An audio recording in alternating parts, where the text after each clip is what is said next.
Bisnis yang menggiurkan dan dapat mendatangkan uang tanpa perlu repot-repot bekerja, salah satunya adalah penyewaan properti seperti kos-kosan atau kontrakan.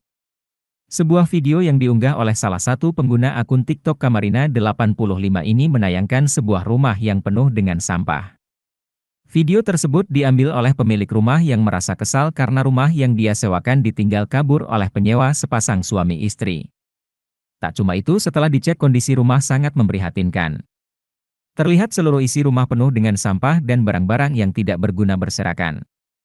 Rumah ini seperti sudah lama ditinggal oleh penyewanya sehingga tidak layak disebut rumah.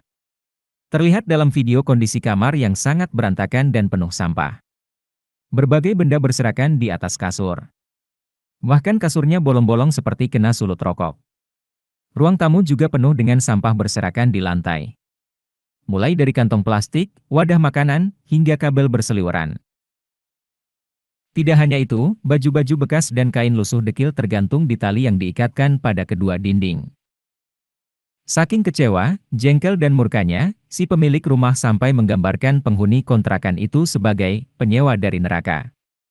Warganet yang menyaksikan video tersebut, dan banyak warganet yang beristighfar mengomentari video tersebut.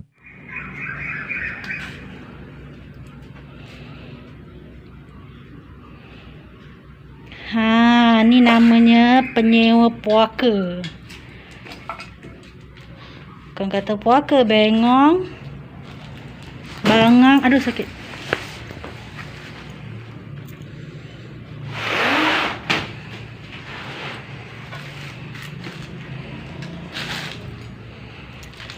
Tak tahu macam mana dia boleh hidup dengan keadaan macam ni.